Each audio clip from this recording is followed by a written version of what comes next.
Halo semuanya, ketemu lagi kita di channel Doksans Official. Ya, bagi kalian yang mau tanya bisa di kolom komentar, jangan lupa subscribe, jangan lupa komen juga. Jadi tanya-tanyanya di kolom komentar juga, jangan lupa di share ya. Jadi di sini ya udah lama ya kita nggak membahas tentang aset investasi dan di sini setelah beberapa lama ya, setelah meneliti beberapa hal ya yang di sini. Jadi di sini aku mempunyai pandangan yang berbeda ya tentang investasi untuk selanjutnya ya guys ya, gitu. Oke, di sini akan aku jelaskan ya tentang aset diversification ya. Jadi di sini aku fokus kepada aset yang benar-benar langka ya guys ya, benar-benar langka di sini ya. Di thumbnailnya di sini ada emas, ada Bitcoin, ada juga kartu TCG ya guys ya. Nanti juga ada juga lukisan, ada juga apa ya? Jam ya, jam langka gitu. Jadi kita fokus ke aset yang langka untuk investasi ke depannya gitu ya. Kenapa kok seperti itu? Oke. Jadi akan aku jelaskan ya guys ya. Oke, pertama ya, alasan harus fokus ke aset langka yang pertama. Di sini kita sudah mengerti ya, dolar ya atau fiat, apalagi mata uang kita ya, itu nilainya sudah berkurang 99% sejak diciptakan ya guys ya. Ini kita bisa melihat kolom yang atau gambar yang ada di samping kanan. Awalnya dari nilainya ya di 25 ya, 25 dolar. Seiring berjalannya waktu untuk value-nya ya atau kekuatan purchasing power-nya atau kekuatan untuk membeli sesuatu barang dari fiat ini itu terus melemah ya guys ya. Apalagi mata uang kita gitu ya. Mata uang kita melemah terhadap dolar. Padahal dolarnya sendiri itu sudah mengalami inflasi yang cukup besar sekali ya. Oke, jadi kita lanjut ya guys ya. Oke, yang pertama cash loses value, scarcity preserve wealth. Ya, jadi uang cash atau fiat itu dia kehilangan value-nya atau kehilangan nilainya. Tetapi scarcity atau kelangkaan itu melindungi kekayaan kita ya di sini ya. Ini ada quotes-nya seperti ini. Kenapa kok seperti itu? Yang pertama karena supply-nya itu tetap atau inflasinya itu low ya. Kalau nggak supply-nya tetap atau inflasinya itu low. Contohnya apa gitu ya? Untuk supply-nya tetap, contohnya Bitcoin. Bitcoin itu 21 juta ya. 21 juta keping, nggak bisa bertambah lagi untuk supply-nya. Kemudian yang low inflation itu apa? Contohnya emas ya. Jadi emas ini masih mengalami supply inflation ya guys ya. Karena tambang emas itu selalu ditemukan. Oke, selalu ditemukan jadi emas itu ada inflasinya. Jadi ditemukan terus, tetapi low inflation ya. Nggak seperti aset-aset yang lain. Oke, kemudian yang kedua alasannya kenapa? Karena fiat selalu melemah di sini. Kemudian yang ketiga, melindungi kekayaan dari inflasi ya, jelas. Kemudian yang keempat, nilai atau value tidak ditentukan oleh suatu negara gitu. Misalkan ya, negara Ethiopia misalkan ya, atau negara apa yang sudah bangkrut ya, Afghanistan ya. Nilai mata uangnya itu ditentukan oleh kebijakan oleh negaranya. Misalkan negaranya hancur, ya mata uangnya juga ikutan hancur gitu. Makanya kita nggak boleh seperti itu. Misalkan ya, mata uangnya negara Ethiopia atau negara Afghanistan misalkan ya, itu hancur. Tapi kalau misalkan kita menyimpan emas, emasnya itu bakalan naik guys ya. Bakalan mengikuti seharusnya nilai dolar ya gitu. Nilai kelangkaannya. Jadi ini adalah aset yang tidak ditentukan oleh satu negara ya. Sama seperti Bitcoin ya. Di Turki mata uangnya juga hancur ya di Turki ya. Pada saat mata uang di Turki hancur, nilai Bitcoinnya juga akan berlawanan ya. Artinya apa? Artinya harga Bitcoin di Turki itu lebih mahal daripada di Indonesia, daripada di Amerika gitu. Inflasinya naik, tapi Bitcoin-nya juga ikut naik. Jadi itu adalah maksud dari melindungi kekayaan dari inflasi. Ya, itu adalah aset scarcity ya, atau aset yang langka guys ya. Oke, kemudian yang kelima, demand bertambah seiring berkembangnya literasi keuangan atau finansial manusia ya. Jadi dulu itu orang nggak sadar ya guys ya, misalkan dolar itu value-nya tuh menurun, purchasing power-nya tuh menurun, uang itu bisa dicetak, tapi seiring bertambahnya pengetahuan keuangan ya, literasi keuangan manusia itu demand-nya pasti akan bertambah untuk scarcity. Orang pasti juga bakalan sadar, oh aku nggak boleh nyimpen fiat terlalu banyak nih, aku harus tukernya ke aset apa? Bisa ke rumah, ke tanah, ke emas, bitcoin, aset-aset langka guys ya. Gitu. Walaupun rumah sekarang itu juga udah nggak bisa dikategorikan langka ya, karena rumah dan tanah pun itu bisa dibuat ya, bisa dibuat misalkan laut ya, laut seperti yang di Peak itu ya, Peak itu kan seharusnya laut ya, Peak itu diuruk ya, diuruk itu apa ya, dikasih tanah ya, dikasih pasir itu akhirnya jadi kawasan ya, karena di situ sebenarnya adalah laut ya, gitu. Jadi untuk rumah itu sebenarnya juga nggak terlalu bagus ya untuk kedepannya ya. Kenapa? Kenapa tidak terlalu bagus untuk rumah? Karena manusia sekarang itu sudah berbeda guys ya. Manusia sekarang tuh udah berbeda, sudah banyak yang child free ya. Udah banyak yang tidak punya anak, tidak kepingin punya anak. Kemudian kalau orang dulu itu kan anaknya bisa 8, bisa 6, bisa 5 ya, banyak-banyak ya dulu ya. Makanya membutuhkan rumah yang juga banyak. Kalau sekarang populasi manusia itu memang lagi dibikin sedikit guys. Kenapa dibikin sedikit? Karena aku lihat penelitian ya, atau membaca penelitian, untuk bumi ini sebenarnya nggak cukup untuk dihuni manusia yang sekarang jumlahnya. Populasi manusia sekarang kan sekitar 200 miliar kalau nggak salah ya, 200 miliar atau 20 miliaran itu ya. Nah, bumi ini nggak mampu menampung sebenarnya, nggak mampu menampung manusia yang sebanyak itu. Makanya diciptakannya COVID, biar banyak yang meninggal dan lain sebagainya, konspirasinya seperti itulah ya. Jadi untuk rumah pun, investasi rumah itu sebenarnya kurang bagus juga ya, karena nggak ada exit liquidity-nya ya. Sekarang penduduk juga semakin berkurang guys ya, semakin berkurang, angka pernikahan juga berkurang gitu ya. Jadi siapa yang mau beli rumah ya? Di Jepang pun juga banyak rumah yang nganggur, yang tergeletak, nggak ada yang beli gitu ya. Oke, kita langsung lanjut ya. Nah, di sini ya, di sini adalah salah satu yang membuat aku takut ya guys ya, di sini ya. Berita ini, mungkin banyak dari kalian yang nggak menyadari, wah berita ini maksudnya apa ya, terus kenapa kayak gitu ya. Nah, di sini aku akan menjelaskan ya, format disk di Sony PlayStation ya. Ini jauh kan ya. Misalkan kalian kalau misalkan bukan pengamat pasar, apa hubungannya dok antara PlayStation dan juga investasi? Nah, di sini ya akan aku jelaskan. Format disk ya di Sony PlayStation akan hilang mulai Januari 2028. Artinya apa? Artinya semua akan menuju ke digital guys ya.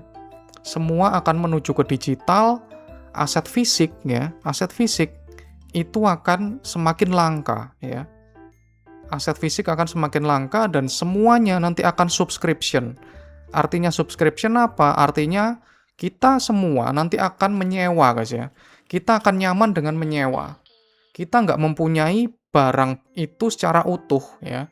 Tapi kita banyak yang menyewa suatu barang gitu. Bahkan iPhone juga nantinya akan banyak orang yang melakukan sewa. Mobil sewa, sepeda motor sewa, rumah sewa, apapun nanti sewa guys. Ya. Kenapa kok seperti itu dok? Karena agendanya adalah kayak gitu guys ya.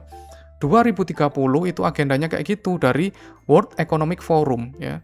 Ini banyak banget komunitasnya yang protes ya. Nggak ada disk fisik ya. Fisiknya tuh nggak ada gitu. Jadi kalau misalkan buruknya apa? Kalau misalkan layanannya atau PlayStation-nya itu nanti ada trouble atau dia nggak kerja sama lagi, ya game-gamenya kita akan hilang kayak gitu. Jadi kita nggak mempunyai barang fisik nantinya kita ya di beberapa tahun kemudian ya. Apalagi di generasi anak-anaknya kita, pasti bakalan jarang orang yang mempunyai barang ya. Entah itu barang handphone atau kendaraan, semuanya bakalan sewa guys ya. Itu ya. Makanya kita membutuhkan aset itu kalau bisa aset yang scarcity ya, atau aset yang langka. Dan kalau bisa ada fisiknya gitu. Kenapa kok aku bilang seperti itu guys ya? Karena ini ya World Economic Forum ya. Kenapa kok seperti itu? Ya karena nantinya kita akan di apa ya? Kita akan didorong untuk ini ya. Ada quotes-nya ya dari World Economic Forum. You will own nothing and be happy. Jadi kamu tidak mempunyai apa-apa, tetapi kamu bahagia. Memang didesain seperti itu, guys. Kita didesain untuk menyewa. Kalau menyewa artinya apa? Artinya kita nggak mempunyai suatu barang bener-beneran utuh dan bener-beneran punya gitu. Jadi kita tiap bulan itu selalu apa ya jatuhnya ya? Kita menyewa, sama kayak kita kredit, guys, jatuhnya nanti. Kita menyewa terus gitu. Jadi kita nggak punya apa-apa, ya. Apalagi nanti adanya metaverse dan lain-lain ya. Itu kita hidup di manapun, asal ada internet, itu kita kan bisa bahagia, guys, ya. Kalau misalkan kita pakai metaverse, kemudian pakai Google apa kemarin? Google Glass ya, kemarin yang iPhone juga itu apa ya? Lupa aku ya. Oke. Jadi semakin mengerikan, guys, ya. Untuk format disk emang kita dibawa ke sana, guys. Dibawa ke semua digital, semua AI. Sehingga orang-orang akan terbiasa menggunakan AI, asetnya semua digital ya kan? Aset semua digital, aset semua AI. Akhirnya kalau misalkan sesuatu terjadi pada data tersebut itu kan bentuknya data ya. Bentuknya data, kita bener-bener nggak bisa apa-apa, guys. Misalkan kena hack gitu ya, kita nggak bisa apa-apa, kita nggak punya kekayaan gitu. Sama seperti kita uang sekarang ya, uang sekarang itu kan di aset digital ya, seperti di mobile banking dan lain sebagainya, itu gampang banget dibekukan, guys gitu. Jadi ya karena kekhawatiran itu, jadi aku membuat YouTube ini, guys ya, membuat YouTube ini untuk mengasih gambaran ke kalian, fokus ke aset fisik kalau bisa ya. Aset langka ya, Bitcoin masih oke menurutku ya. Bitcoin masih oke. Kemudian yang lainnya apa? Yang lainnya adalah aset fisik kalau bisa ya. Itu karena itu nggak bisa dihack aset fisik ya. Itu punyaan kalian, itu kalian udah beli. Gitu. Oke, ini adalah agenda elit ya. Agenda elit global ya. You will own nothing and be happy. Semua akan sewa gitu ya. Nih, Apple baru resmi meluncurkan program sewa iPhone. Biaya mulai 300 ribuan per bulan bisa upgrade ke model terbaru. Mungkin orang-orang berpikir di sini, wah, kita nggak perlu nih beli iPhone gitu ya. Kita mending sewa aja gitu. Sewa-sewa terus aja. Nah, semakin banyaknya barang yang kita sewa, sampai kita sendiri itu nggak sadar, guys. Kalau misalkan uang bulanan kita itu langsung kita bayarkan ke subscription atau kelangganan. Sekarang Netflix ya, Netflix kita berlangganan. Spotify, kemudian YouTube Premium, kemudian apa lagi? Banyak ya. Itu Google Play dan lain sebagainya ya. TV-TV itu ya, acara-acara semua juga udah layanan gitu. Itu yang membuat aku pribadi agak ngeri ya, guys ya, gitu. Jadi kita harus mempunyai barang fisiknya secepat mungkin, guys ya, secepat mungkin ya, karena memang ekonomi itu dibuat susah, guys ya, sekarang itu. Ekonomi memang dibuat susah biar orang-orang itu sewa aja gitu. Sewa aja, akhirnya orang terpaksa bekerja keras untuk membayar sewanya. Ini sama aja kredit, guys ya. Gitu. Sama aja kita kredit, sama aja kita KPR gitu. Oke, ini adalah aset yang pertama ya, yang aku jelaskan ya. Emas ya. Kalian semua di sini pasti sudah tahu itu emas itu apa ya. Emas itu adalah logam mulia yang berwarna kuning mengkilap, bersifat langka ya, tahan karat ya, dan sangat tahan lama ya. Emas adalah mineral yang sumber dayanya sudah berguna dan digunakan sejak ribuan tahun yang lalu ya. Emas itu dipakai juga loh, guys. Di HP kalian itu ada emasnya ya. Karena emas ini adalah merupakan konduktor yang bagus juga gitu ya. Jadi emas ini sangat dibutuhkan juga ya untuk industri. Oke, alasan investasi emas pertama adalah kelangkaan alami ya, atau scarcity. Emas adalah sumber daya alam yang terbatas, jumlahnya di bumi juga tidak bisa ditambah sembarangan gitu ya, walaupun ada inflasinya. Proses menambangnya juga mahal dan kompleks, sehingga pasokannya tidak mudah bertambah. Oke, kemudian tahan lama, tidak mudah rusak. Kemudian emas juga diterima secara global ya. Misalkan kita punya emas antam di sini, kita jual di Singapura, kita jual di Jepang, itu diterima, guys, di sana. Gitu. Jadi diterima secara global. Oke, perlindungan terhadap inflasi, jelas ya. Jadi nilai emas itu dia safe haven makanya ya. Pelindung nilai, aset pelindung nilai. Oke, pasti aman terhadap inflasi, kemudian aman saat krisis juga ya. Gejolak ekonomi dan lain sebagainya, emas itu pasti nilainya akan stabil ya, cenderung stabil. Bahkan kemarin itu naik hampir 200% ya, 2 tahun ke belakang. Oke, kemudian likuiditas tinggi, jadi dijual dimanapun juga pasti diterima. Tidak bergantung pada pemerintah ya, nilai emas tidak dikontrol oleh bank sentral, betul ya, atau pemerintah manapun. Berbeda dengan uang fiat ya. Uang fiat misalkan hari ini di negara Amerika gitu ya. Misalkan ada BI rate-nya naik, BI rate-nya turun, itu pasti akan mempengaruhi uang fiatnya, harga uang fiatnya. Oke, kemudian nilai terbukti naik sepanjang sejarah ya, pasti ya. Karena kelangkaan tadi. Kenapa dong kok bisa naik? Karena kelangkaan pertama, kemudian yang kedua adalah ada kegunaannya, gitu ya. Ada kegunaannya dan apalagi?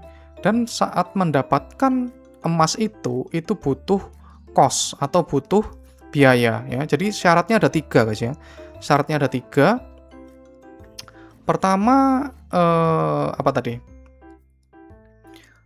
Untuk menambang emas itu ada bukti, ada cost-nya, ada biayanya. Kemudian langka juga ya kan? Ya itu ya, dan ada kegunaannya. Itu adalah 3 syarat untuk aset yang bisa naik ya guys ya. Oke, alasan investasi ya sebagai mengganti alasan investasi Bitcoin ya ini ya. Nanti, oke. Ini tadi emas, kemudian kita ke Bitcoin ya. Pasti semua mengerti ya Bitcoin ya. Sering aku jelaskan Bitcoin ini. Pertama, apa alasan kita investasi Bitcoin? Pertama adalah melindungi dari inflasi ya, jelas. Melindungi dari resiko geopolitik ya, misalkan seperti negara Afghanistan tadi, Turki, Argentina ya kan. Itu mata uangnya juga udah junam. Kalau mata uangnya junam, apakah Bitcoin-nya akan naik ya? Jadi Bitcoin-nya tuh naik tinggi banget ya. Mata uang kita itu rendah, Bitcoin-nya naik tinggi. Bebas dari kebijakan pemerintahan yang buruk, kemudian alternatif dari sistem perbankan ya. Itu jelas ya, Bitcoin memungkinkan transaksi tanpa perantara ya. Jadi kita lewat on-chain namanya ya. Lewat on-chain, lewat blockchain ya. Kita nggak ada perantaranya ya. Pengganti emas sebagai aset pelindung nilai, oke, tidak terikat oleh lokasi geografis, bisa juga ya. Jadi kita bisa kirim kemanapun, ke negara manapun. Potensi sebagai peristiwa besar berikutnya, outlier event ya. Atau Bitcoin ini adalah aset investasi yang mungkinan akan boom ya. Boomnya tuh gede banget ya, untuk beberapa tahun berikutnya, oke? Ya, di sini kita bisa mengetahui ya di sini ya, money making decision ya. Tahun 2010 ini misalkan dolar ya. Kita mempunyai $100 ya. Kemudian tahun 2021 $100 tadi itu menjadi kurang dari $100 guys ya. Kenapa kok kurang dari $100? Karena harga barang itu naik terus mengalami inflasi ya. Jadi uang $100 yang kita miliki di tahun 2010 itu pada saat 2021 itu purchasing power-nya itu berkurang guys ya. Itu karena inflasi. Oke, kemudian kalau misalkan kita membeli Bitcoin $1 ya di tahun 2010 ya, tahun 2021 itu menjadi 57.000 ya. Bahkan di tahun sekarang ya, tahun 2026, sekarang harganya di $65.000 ya, $65.000. Jadi berkali-kali lipat guys ya untuk kenaikannya dari Bitcoin ini. Kenapa? Karena langka tadi. Ini ya 6 reason ya, atau 6 alasan mengapa Bitcoin ya itu mempunyai value ya. Pertama, scarcity ya, cuman 21 juta aja. Transparan ya, transparan. Makanya kalau misalkan korupsi itu nggak bisa pakai Bitcoin ya, karena transparan, kelihatan semua ya, transaction hash-nya ya. Kemudian bisa didetect. Kemudian decentralized ya, decentralized. Itu nggak ada satu pihak manapun ya terpusat yang mengontrol Bitcoin ya. Kemudian borderless ya, Bitcoin can be sent worldwide in a no time. Jadi dia nggak terbatas ya. Kita bisa kirim hari ini, langsung nyampe kemungkinan 15 menit nyampe ya. Nyampe di Australia, nyampe di Amerika gitu ya, itu borderless ya. Artinya nggak dibatasi oleh apapun ya. Kemudian freedom ya, Bitcoin nggak bisa dikontrol oleh pemerintahan manapun, bank manapun, atau perusahaan manapun ya, nggak bisa dikontrol. Kemudian dengan fungible ya, Bitcoin is perfectly interchangeable ya. Jadi dia bisa mudah dibedakan ya. Nggak bisa dipalsu maksudnya. Nggak bisa dilakukan pemalsuan untuk Bitcoin. Nggak bisa Bitcoin itu dipalsukan. Kalau emas itu masih bisa dipalsukan ya. Jadi kelebihannya adalah itu. Kenapa? Karena dia ada yang memvalidasi, validatornya ya. Dan juga ada miningnya. Jadi Bitcoin itu nggak bisa dipalsukan guys ya. Itu adalah hal yang penting. Oke, ini udah aku jelaskan. Oke, nextnya. Barang yang mengalami kelangkaan atau mempunyai kelangkaan ya. Barang scarcity ya guys ya. Kita juga wajib mempunyainya ya. Maksudnya kita mempunyai pandangan aja juga nggak apa-apa. Karena pertama adalah jam Rolex ya. Jam Rolex di sini contohnya adalah Oyster ya. Ini harganya jelas sudah miliaran guys ya. Harganya miliaran dan ini juga merupakan barang koleksi. Jam Rolex ya, yang langka, yang limited edition, itu dari waktu ke waktu itu harganya bakalan naik guys ya. Harganya bakalan naik. Kemudian kita juga melihat di sini adalah lukisan ya. Lukisan, karya seni, apapun ya, nggak hanya Mona Lisa. Karya seni apapun ya, itu pasti nilainya akan naik guys ya. Kenapa? Karena supply ya. Supply-nya tuh sedikit ya, supply-nya sedikit, sedangkan orang yang menyukai karya seni itu banyak ya. Jadi diperebutkan oleh orang satu dunia. Sama Rolex pun juga terbatas juga guys ya. Oke, kemudian yang di sini ya. Ini seperti mungkin orang-orang bilang, wah, ini cuman mainan biasa gitu ya, mainan biasa. Apakah bisa dijadikan barang koleksi, bahkan bisa menjadi barang yang bernilai di kemudian hari ya. Oke, ini adalah Buzz ya. Buzz Lightyear dari Toy Story ya. Ini harganya aku ngecek itu satu mainan ini itu sekitar 15 juta guys ya. Sekitar 15 jutaan. Padahal awal-awal ya rilisnya ya paling nggak sampai 1 jutaan ya untuk ini ya. Ini juga sangat diminati guys. Jadi kita di sini tuh jangan meremehkan suatu barang guys ya. Jangan meremehkan suatu barang. Mungkin barang yang kita anggap sekarang itu nggak langka, barang yang kita anggap itu dulu itu tidak berharga, tapi barang-barang koleksi langka ini dia diapresiasi oleh apa guys? Oleh waktu guys ya. Oleh waktu dan juga apa? Dan juga demand pastinya ya. Demand orang yang menginginkan hal tersebut itu sangat banyak. Makanya harganya naik. Karena supply-nya juga sedikit, demand-nya banyak.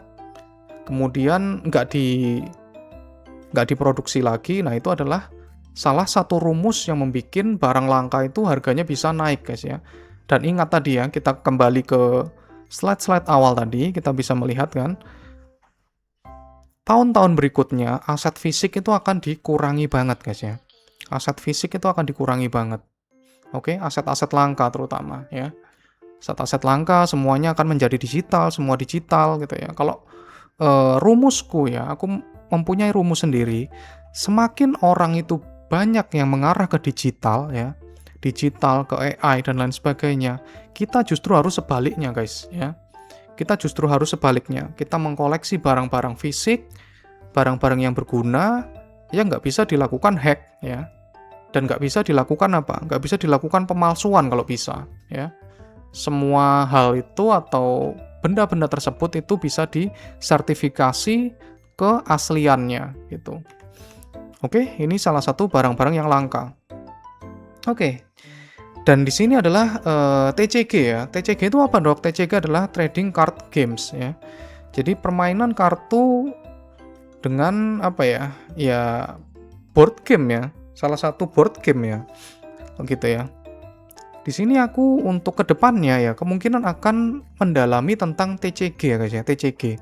Kenapa Dok kok beralih ke TCG? Karena tadi tesisku ya. Tesisku adalah semua bakalan ke fisik aslinya nanti. Jadi fisik itu bakalan diapresiasi lebih tinggi daripada aset digital, guys, ya. Aset digital bisa dihack dan lain sebagainya. Kalau aset fisik itu ada orang yang melakukan verifikasi dan lain sebagainya. Itu. Oke, kita di sini membahas TCG Pokemon ya. TCG Pokemon di Indonesia, di seluruh dunia ini lagi booming banget ya. Walaupun sebulan ini itu sudah mulai berkurang ya, udah mulai berkurang hype-nya, tapi untuk TCG Pokemon sendiri ini pasti akan masih naik lagi guys ya, gitu. Hype-nya tuh bakalan terus-menerus ada. Kenapa dok kok seperti itu? Karena TCG Pokemon ini sudah 30 tahun guys ya.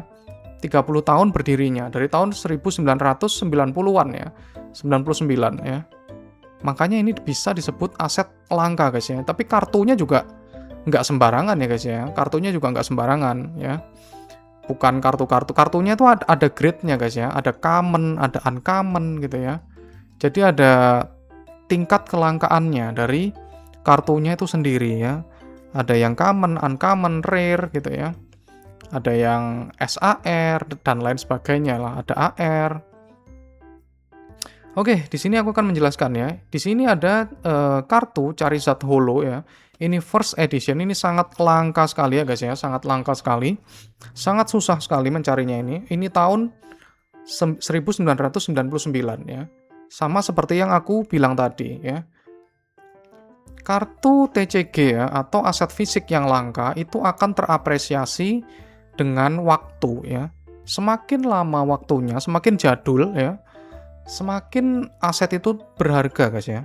Gitu ya. Jadi di sini adalah Charizard Holo ya, first edition ya, PSA ya, PSA 10. PSA itu apa dok? Nah ya nanti ya aku jelaskan ya. PSA 10 ya, ini sempurna ya PSA 10. Ini terjual 4,8 miliar rupiah guys ya. Ini Charizard ini. Oke. Kemudian kemarin ini ya, Logan Paul ya. Logan Paul ini adalah salah satu artis juga ya, salah satu atlet juga, atlet WWE ya, WWE SmackDown. Dia juga berhasil menjual kartu Pokemonnya ya. Pokemon Pikachu ya, Pokemon Pikachu Illustrator, dan ini sangat langka sekali ya guys ya. Sangat langka sekali, cuman ada satu-satunya ini di dunia dan terjual 270 miliar rupiah guys ya. Kayak gitu ya. Jadi kedepannya menurutku permainan TCG itu bakalan booming guys ya. Karena aset fisik ya. Semua sekarang itu menuju ke digital ya. Dan pasti orang-orang akan berpikir ya, wah kok semua digital, semua kok nggak tampak nyata. Pasti orang akan lebih suka dengan aset fisik yang bisa mereka sentuh guys ya. Bisa mereka sentuh, bisa mereka lihat secara langsung, pasti orang akan beralih ke situ ya. Bahkan banyak orang kaya sekarang itu ya, itu memiliki atau lebih suka HP ya, handphone yang cuman bisa SMS doang guys ya, nggak bisa internet ya. Jadi banyak orang-orang di negara maju, di Korea, di Jepang itu yang mulai beralih ke handphone jadul lagi gitu. Kenapa? Karena low distraction guys ya. Kita nggak bisa lihat TikTok, nggak bisa lihat Instagram, ya. Jadi orang-orang itu bisa fokus kerja, bisa fokus melakukan hal-hal yang lain, melakukan interaksi, ya. Sama mungkin seperti dulu kita waktu kecil itu kan kalau main, itu kan ya keluar ya, ketemu orang-orang ya, ketemu teman-teman kita. Kalau sekarang kan nggak, kita ketemuannya di game, kita ketemuannya di Discord gitu ya. Oke, ya jadi aset-aset langka ini ya, itu pasti akan terapresiasi seiring berjalannya waktu ya. Sama seperti Bitcoin juga seperti itu. Cuman Bitcoin kekurangannya nggak ada fisiknya itu tadi guys ya. Dan ada resiko quantum computing nanti ya. Quantum computing itu nanti juga gimana kita juga belum tahu guys ya. Oke. Ya, jadi bagi kalian yang mau tanya-tanya ya, kartu apa atau aset koleksi apa yang kira-kira bagus, silakan tulis di kolom komentar ya guys ya. Silakan tulis di kolom komentar. Kalian juga mungkin tertarik dengan kartu Pokemon, kartu One Piece, Dragon Ball, kartu Naruto, dan lain sebagainya. Kalian juga bisa tanya-tanya atau berkomentar di kolom komentar ya. Jangan lupa di-subscribe juga. Oke, kemudian yang kedua adalah TCG ya guys ya. TCG One Piece ya. Dan di sini kemungkinan aku akan mendalami TCG One Piece itu lebih apa ya? lebih serius ya daripada Pokemon ya. Sebenarnya dari Pokemon dan juga One Piece itu aku ngikuti banget ya, ngikuti banget dari kecil, dari animenya, dari manganya, dari gamenya itu aku mainin hampir semua guys ya.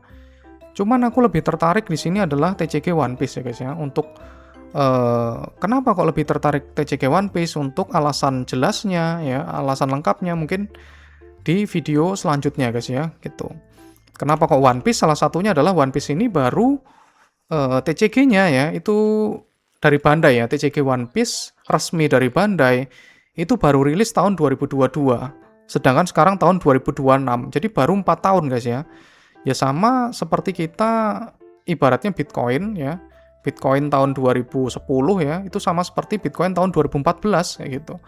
Kalau misalkan Pokemon itu sudah dari tahun 1999, itu upside-nya memang kurang terlalu bagus ya, gitu ya. Untuk dalam segi investasi misalkan gitu. Kalau misalkan dari segi koleksi pun aku juga lebih suka One Piece guys ya, karena art-nya itu lebih bagus ya daripada Pokemon ya, jauh ya. Kalau dari art-nya sangat cakep sekali ya untuk One Piece ini gitu. Oke, jadi next-nya mungkin aku akan membahas tentang TCG One Piece lebih dalam lagi ya bagi kalian para kolektor juga. Mungkin kalian bisa mendapatkan insight dari video-video yang akan aku bikin ya untuk next-nya. Oke, ya di sini TCG One Piece ya. TCG One Piece ini juga viral banget dan bahkan rankingnya ya One Piece itu ya TCG-nya itu sekarang nomor 3 guys ya. Nomor 3. Ranking pertama adalah Magic the Gathering. Yang kedua adalah Pokemon, yang ketiga adalah TCG One Piece ya. Padahal One Piece ini masih 2022 ya. Oke, kalian bisa melihat di sini ya, di kiri ya, di kiri paling kiri. Ini adalah foto Bang Windah ya, Bang Windah Basudara ya. Dia tuh menurutku ya pinter banget ya guys ya. Dia itu untuk seorang YouTuber, dia itu mengikuti perkembangan zaman ya. Dia invest juga di Bitcoin, invest juga di saham, invest juga di Pokemon dan juga invest juga di TCG atau kartu One Piece ya guys ya. Dan ini nilainya dia udah gila-gilaan ya guys ya. Dia membeli kartu ini ya. Membeli kartu ini ya, Black Label ya. Ini ya. Bagi kalian yang nggak ngerti atau masih awam banget ya, nanti belajar bareng-bareng ya untuk TCG ini ya. Ini adalah Black Label Luffy ya. Red Luffy manga OP13 guys ya. Ini ya. Kalau kalian masih belum mengerti, Black Label itu apa dok? Black Label adalah sertifikasi ya paling tertinggi, nilainya tuh di grading ya atau dinilai itu sempurna ya, Black Label. Cara mendapatkan Black Label ini sangat susah sekali ya guys ya. Dan Bang Windah ini dia beli kartu ini sebesar 1,7 M ya guys ya, 1,7 M rupiah ya, 1,7 M rupiah, dan sekarang nilainya ya udah berkali-kali lipat ya guys ya, udah hampir 3 M untuk kartu ini ya, hampir 3 M. Oke, walaupun kita nggak, mungkin para kolektor juga, aku sukanya koleksi doang ya. Tapi kita kalau misalkan koleksi dan cuan itu kan juga pasti lebih seneng ya, lebih sayang ya sama kartunya ya. Oke, di sini adalah rarity tertinggi ya sebenarnya. Ini adalah manga guys ya. Manga atau manga ya. Kalau misalkan orang Jepang spellingnya ya. Di sini adalah manga Luffy ya, OP09. Ini gradingnya PSA 10, perfect juga gitu ya. Kemudian di sini juga ada manga Luffy ya, Snakeman. Kemudian di sini ada juga Gear 2 ya. Kalian kalau misalkan belum ngerti ya udah ya ditelan aja. Yang kanannya juga ada Zeus ya, Zeus. Ini juga artnya cakep banget ya guys ya. Cakep banget.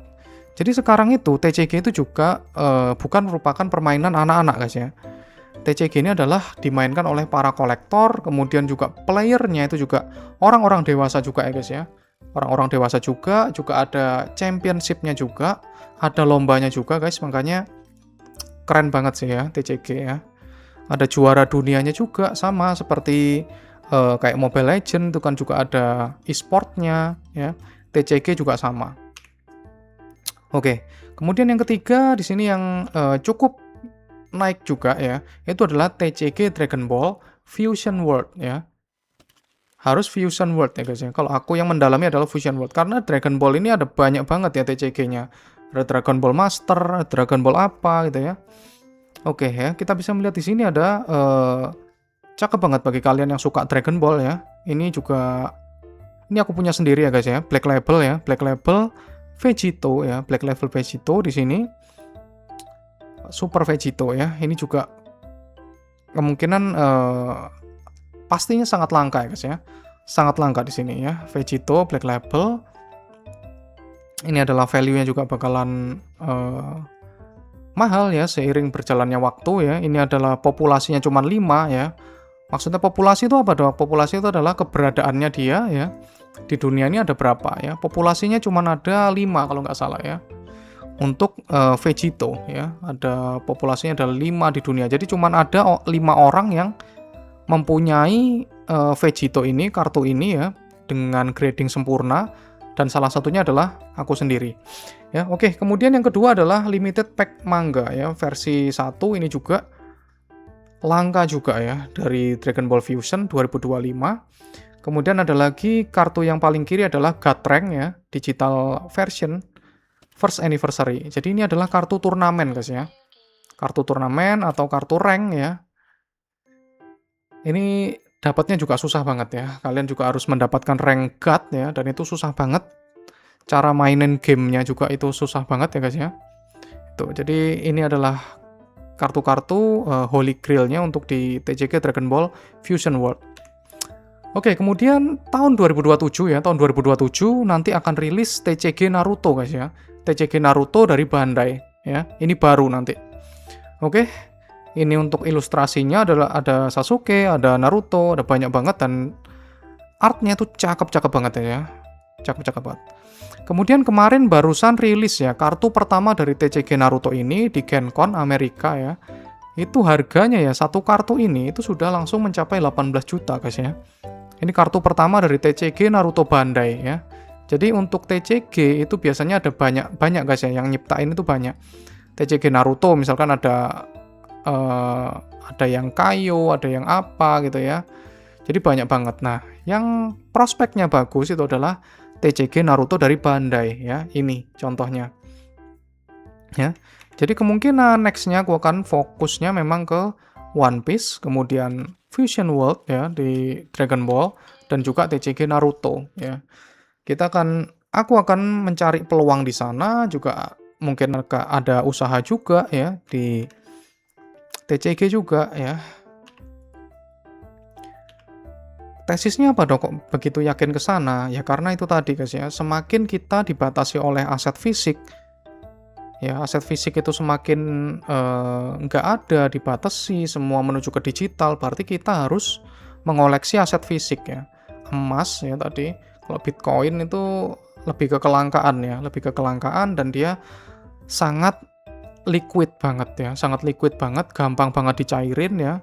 Kita di rumah mau nyairin juga bisa ya. Jadi sukanya Bitcoin ya itu tadi. Kemudian dan juga TCG ya, TCG gitu. Tapi TCG ya likuiditasnya ya pasti berkurang ya, harus melakukan perdagangan antar sesama fans atau kita ke pameran gitu ya. Itu kekurangannya itu sih ya. Likuiditasnya. Oke, kemudian selanjutnya adalah grading company ya. Jadi tadi aku bilang ya, ini ada Beckett ini ya, Beckett Black Label, kemudian ada ini ya PSA 10 gradingnya. Itu maksudnya apa sih ya? Itu adalah grading ya, grading company ya. Grading company ini yang merupakan game changer dari koleksi ya, dari TCG apapun ya, gitu ya. Semua sebenarnya bisa di grading ya. PSA juga bisa menggrading banyak hal ya. Majalah juga bisa, kemudian kaset juga bisa ya. Jadi apa ya? Untuk mengurangi resiko palsu dan kualitas dari kartu koleksi kita itu di grading guys ya. Atau dilakukan sertifikasi. Misalkan ini ya, ini kartu Goku ya, Goku ini itu PSA-nya 10. Berarti dia sempurna guys ya. Berarti kartunya ini kondisinya sempurna, nggak ada lecet satupun, nggak ada titik satupun ya. Sangat sempurna. Dan itu mempengaruhi harga guys ya. Mempengaruhi harga karena susah sekali untuk mencapai grade 10 ya. Ada lagi nanti centeringnya. Centering itu letaknya ini ya. Letaknya kartu itu dia ada di tengah atau enggak. Gitu. Kemudian ada cacat print atau gimana. Itu susah banget ya mendapatkan PSA 10. Ya, kemudian kalau Beckett yang Black Label ini apa? Itu tingkatannya di atas lagi guys ya. Gitu. Jadi Beckett ini adalah grading company yang sangat susah ya. sangat susah untuk bisa mendapatkan 10 ya. 10-nya ini ada dua grade ya untuk Beckett's ya. Grade yang pertama adalah 10 itu gold ya. Ini labelnya adalah gold. 10 gold. Ada juga 10 yang black label atau yang pristine. Nah, seperti itu. Jadi ini adalah game changer-nya dari koleksi dari suatu TCG atau apapun ya. Adanya apa? Adanya grading company. Grading company fungsinya untuk apa? Fungsinya untuk mengecek keaslian dari kartunya, kemudian mengecek kualitas ya, dan lain sebagainya. Itu tadi di grading makanya. Nah, pada saat ada grading company ini, nilai-nilai kartu ini jadi luar biasa guys ya, naiknya luar biasa kayak gitu. Jadi makanya ada kartu-kartu yang dibungkus-bungkus kayak gini, itu maksudnya kayak gitu guys ya. Ada kartu yang nggak dibungkus gitu ya, itu adalah kartu raw ya, atau kartu mentah ya, kartu raw ini ya. Kartu raw itu ini, dia nggak ada, belum di grading ya, atau belum dilakukan sertifikasi seperti itu. Jadi untuk video selanjutnya mungkin aku akan membahas tentang TCG One Piece ya, sampai lengkap, belajar juga ya kalau misalkan kalian suka dengan One Piece ya, terutama fans One Piece ya gitu ya, terutama fans One Piece. Kalau misalkan kalian bukan fans One Piece ya, mungkin bisa mengikuti secara pelan-pelan ya guys ya. Soalnya kalau kalian nggak mengerti ya, kalian sama aja kayak apa ya, ya nggak mengerti apa yang kalian pegang kayak gitu ya. Sama ya nggak mengerti apa yang kalian pegang, sama kayak kita membeli Bitcoin tapi kita nggak mengerti apa itu Bitcoin dan lain sebagainya, itu akan mempengaruhi cara kalian mengkoleksi suatu barang langka atau barang berharga guys ya. Jadi ya itu tadi ya, jangan karbit ya, kalau istilahnya orang itu karbit ya. Tuh tiba-tiba orang nggak suka sepak bola, tiba-tiba pada saat Piala Dunia ikut-ikutan seolah-olah dia ngerti bola. Nah itu karbit ya namanya ya, kayak gitu. Oke, di sini ada TCG Pokemon ya. Pokemon pasti lebih ini ya guys ya, lebih sustain ya, lebih sustain karena dia udah 30 tahun ya, udah dewasa banget marketnya ya, seperti pasar saham bahkan ya. TCG One Piece itu sangat bagus hype-nya ya. IP-nya juga kuat ya. Jadi semua aset investasi itu tergantung dari IP-nya guys ya, atau intellectual property ya. Tergantung dari banyaknya orang yang suka, itu bakalan menaikkan nilainya atau value-nya secara drastis ya. Oke. Ya, segini aja ya untuk videonya ya. Kalau misalkan kalian suka dengan videoku ya, kalian bisa like ya, juga komen juga, dan juga subscribe ya. Oke, terima kasih ya. Bye-bye.